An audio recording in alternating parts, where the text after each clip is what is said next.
Hello दोस्तों, आप सबका अपने चैनल विराट स्टडी 7 पर स्वागत है।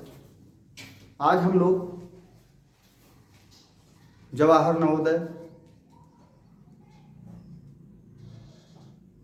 से रिलेटेड मैथमेटिक्स सब्जेक्ट से तीसरी क्लास पढ़ रहे हैं और ये आप लोगों की सारी क्लास में पूरा कोर्स आप लोगों का जवाहर नवोदय विद्यालय का कक्षा 6 का फ्री ऑफ कास्ट होगा। इसमें आप लोगों को कोई कास्ट देय नहीं होगा। इसलिए आप लोगों से हम वीरेंद्र कुमार साहनी गुजारिश करते हैं कि आप लोग हमारे चैनल को सब्सक्राइब करें, ज़्यादा से ज़्यादा लोगों के पास शेयर करें और अगर आप लोगों को हमारा यह छोटा सा प्रयास अगर आप लोगों को अच्छा लगे तो हमारे वीडियोस पर लाइक और कमेंट करें। धन्यवाद। आइए अब हम लोग क्वेश्चंस पर चलते हैं। आज हम आप लोगों के लिए बहुत ही इम्पोर्टेंट क्वेश्चंस लेकर के आए हैं जिसे हम लोग पढ़ेंगे और जिनके आने की गारंटी लगभग परीक्षा में 100% होती है। ऐसे ही क्वेश्चंस हम आप लोगों के लिए छांट करके लेकर के आते हैं। तो चलिए आइए देखते हैं। फर्स्ट क्वेश्चन है हम लोगों का। फर्स्ट क्वेश्चन है 50 से 100 तक, यानी 50 से 100 तक कुल अभाज्य संख्याएं, कुल अभाज्य संख्याएं हैं। विकल्प में आप लोगों को दिया रहेगा, विकल्प में आप लोगों को क्या दिया रहेगा? नंबर 1 विकल्प है आप लोगों का 10, दूसरा विकल्प आपका बी होगा 12, तीसरा विकल्प आपका सी होगा 9 और डी होगा आपका 8। अब इसमें आप लोगों को अभाज्य संख्याएं क्या होती हैं? जो केवल एक से या स्वयं से कटती हैं, बाकी अन्य किसी संख्या से नहीं कटती हैं। ऐसी संख्याओं को हम क्या कहते हैं? अभाज्य संख्या। ठीक है ना?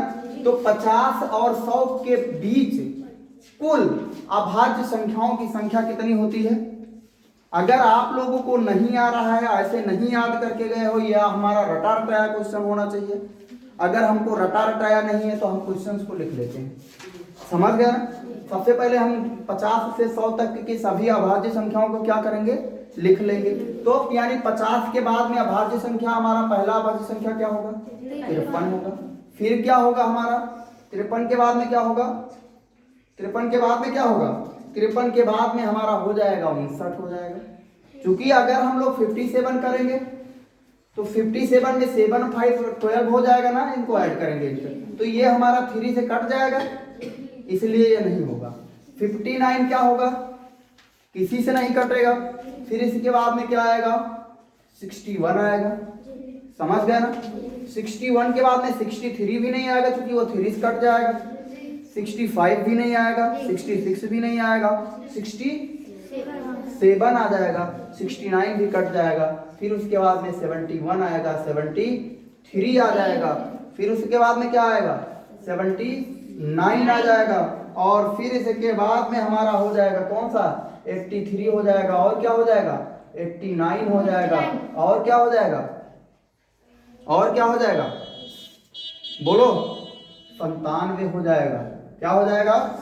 97 हो जाएगा। यानी यही 10 अभाज्य संख्याएं हमको मिलेंगी 50 और 100 के बीच में। 50 और 100 के बीच में कितनी अभाज्य संख्याएं मिलेंगी? 10 संख्याएं मिलेंगी। और यही हमारा 10 आंसर हो जाएगा। समझ गए ना? बिल्कुल कोई समस्या नहीं आई ना? अब आप लोग अभाज्य संख्या लिख पाओगे। अभाज्य संख्या वह संख्या होती है या तो वह संख्या स्वयं से कट जाए या एक से कट जाए। समझ गए ना? बाकी अनदर किसी संख्या से ना कटे या ना विभाजित हो, ऐसी संख्याओं को हम क्या कहते हैं? अभाज्य संख्या कहते हैं। तो आइए अब हम लोग नेक्स्ट क्वेश्चन की तरफ चलते हैं। ये क्वेश्चन आप लोगों को पूरा एकदम बिल्कुल पूरी तरीके से समझ में आ गया? नेक्स्ट क्वेश्चन है हमारा क्वेश्चन नंबर 2 होगा 3 अंकों की सबसे छोटी संख्या है। 3 अंकों की सबसे छोटी संख्या है। ये आपका क्वेश्चन हो गया। विकल्प में आपके दिया रहेगा A 11, B 99, फिर उसके बाद में 99, फिर उसके बाद में आपका दिया क्या दिया रहेगा 100 दिया रहेगा, फिर आपको दिया रहेगा D दिया रहेगा आपका 990। ठीक है ना। अब इसमें हमने आप लोगों को बताया है कि अगर आप लोगों से पूछ लिया जाए, बड़ी से बड़ी संख्या पूछी जाए, एक अंकों की बड़ी संख्या क्या होगी 9 हो जाएगी, 2 अंकों की 2 टाइम 9 लिख देंगे, 3 अंकों के 3 टाइम 9 लिख देंगे, समझ गए ना। और जब हमसे पूछा जाता है छोटी संख्या पूछी जाती है, स्मॉलर नंबर पूछा जाता है, तो क्या करते हैं, जितना नंबर पूछा जाता है एक लिखने के बाद में उतना कम जीरो लिख देते हैं, एक लिखने के बाद में उतना कम जीरो लिख देते हैं। जैसे 3 अंकों की पूछी गई है ना, 3 अंकों की सबसे छोटी संख्या पूछी जा रही है ना, तो जब 3 अंकों की सबसे छोटी संख्या पूछी जा रही है तो हम क्या लिखेंगे, एक लिखेंगे और उससे एक कम जीरो बढ़ा देंगे, समझ गए ना।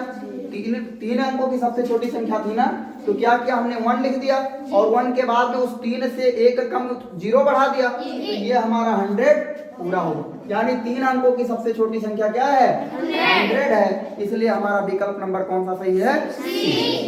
समझ में आ गया आप लोगों को, बढ़िया से, कोई समस्या नहीं। आइए नेक्स्ट क्वेश्चन की तरफ चलते हैं। नेक्स्ट क्वेश्चन होगा हमारा क्वेश्चन नंबर 3 होगा। ऐसे अगर 5 के पावर 0, 5 के पावर 0 का मान है, ठीक है ना, का मान है, तो विकल्प नंबर ए में 1 दिया गया है, बी में आपका 5 दिया गया है, सी में आपका क्या दिया गया 0 दिया गया है, और डी में आपका क्या दिया गया है, मान लीजिए 6 दिया गया है। समझ गए ना।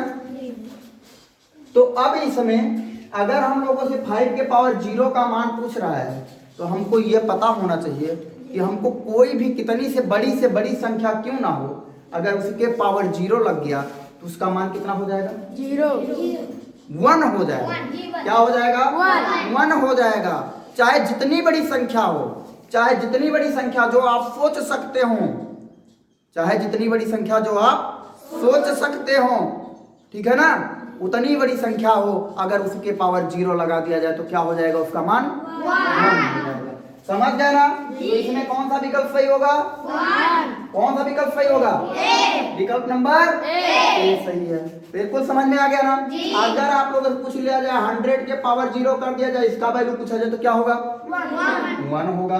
1000 कर दिया जाए, 1000 के पावर 0 कर दिया जाए, इसके पावर वैल्यू पूछा जाए तो क्या होगा 1 होगा। इससे यह सिद्ध हो गया कि चाहे जितनी बड़ी संख्या हो, हम जितनी बड़ी भी संख्या सोच सकते हैं, उतनी बड़ी संख्या हम सोच लें और उसके पावर क्या लगा दे 0 लगा दें, तो उसका मान क्या हो जाएगा 1। ऐसे क्वेश्चन हम लोगों को रट लेने हैं, ताकि जैसे ही हम पेपर में पहुंचे तो बिना देखे 2 सेकंड में गोलियां के आगे बढ़ जाए।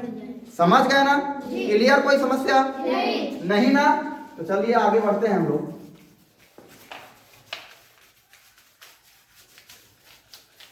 अगला क्वेश्चन है हम लोग का, वह अभाज्य संख्या बताइए, वह अभाज्य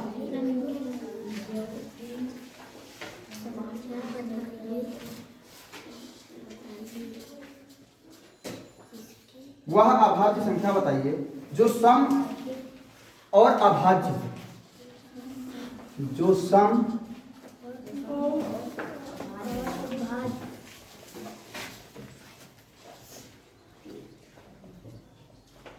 अभाज्य, अभाज्य को यहाँ पर रूढ़ भी कहते हैं, ठीक है ना। यानी यहाँ पर हम लोग लिख सकते हैं और रूढ़ भी लिख सकते हैं।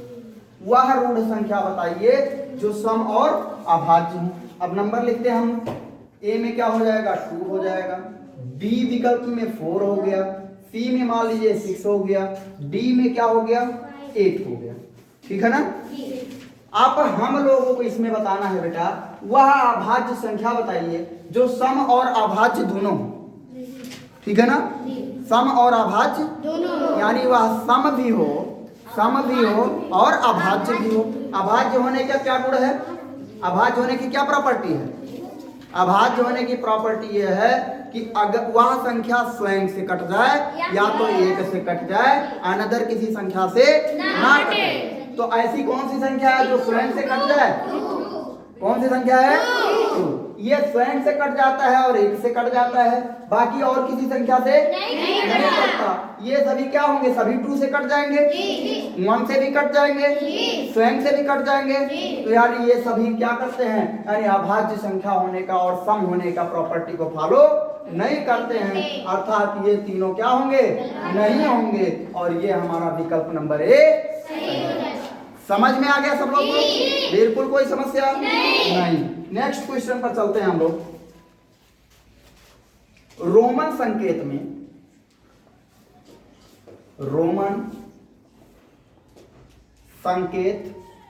में C का मान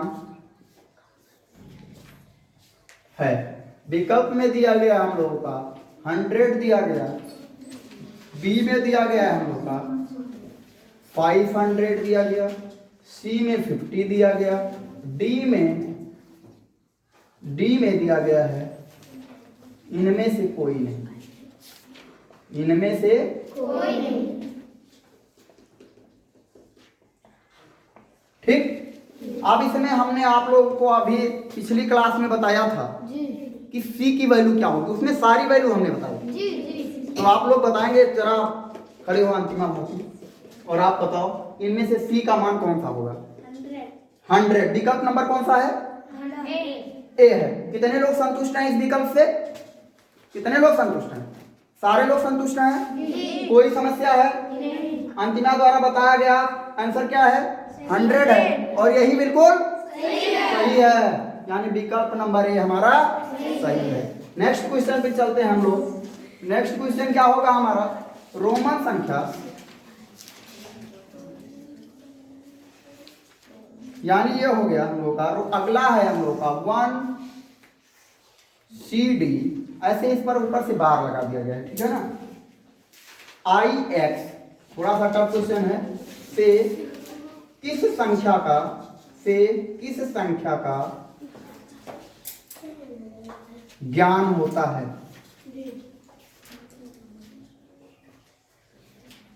किस संख्या का ज्ञान होता है? विकल्प में दिया गया है आपके 1009, वी दिया गया है आपका 4049, सी दिया गया है आपका 4099, और उसके बाद में आपका अगला दिया गया है डी में है आपका 4409। समझ गए ना? तो क्वेश्चन है हम लोगों का IVCDIX से किस संख्या का ज्ञान होता है? जान पाएंगे आप लोग? क्या कौन सी संख्या का ज्ञान होगा? डी। कैसे बताए हो? पता होगा आप लोगों को। यहां पर देखिए ये जो बार लगा है जिस पर, ये किसका बोध करा रहा है? 4000 का बोध करा रहा है। किसका बोध करा रहा है? 4000। तो ये 4000 का बोध करा रहा है, और डी किसका बोध कराता है? 500 ना, 500 का, और इसी के बगल में सी लगा है। अभी हमने आप लोगों को पिछली क्लास में बताया था, जब किसी बड़ी संख्या के बाएं कोई संख्या लगती है तो उसमें से उतनी संख्या घट जाती है, और दाएं लगती है तो उतनी संख्या जुड़ जाती है। तो क्या होगा? डी में से सी जाएगा तो कितना हो जाएगा? 400 हो जाएगा। कितना हो गया? और यहाँ कितना है? आई है, और यहाँ कितना है? कितना? ये 9 है, तो 409 होना चाहिए ना, यानी 409 होना चाहिए ना। तो आपका ये हो गया 4409। कौन से विकल्प में है? डी में है। कौन से विकल्प में है? डी में है। आप लोगों को ऐसा क्वेश्चन आए तो ऐसे ही आप लोगों को सॉल्व करना है। समझ गए ना? बिल्कुल कोई समस्या नहीं है। तो आइए अब हम लोग नेक्स्ट क्वेश्चन की तरफ चलते हैं। यानी हम लोगों का 7 क्वेश्चन हो गया, ठीक है ना। अब हम लोग आगे नेक्स्ट क्लास में पढ़ेंगे, ठीक है ना। आज की क्लास हम लोग यहीं पर रोकेंगे, ठीक है ना। और आप लोग ज़्यादा से ज़्यादा वीडियोस को शेयर कीजिएगा, और लाइक कमेंट तो करना कतई मत भूलिएगा। धन्यवाद।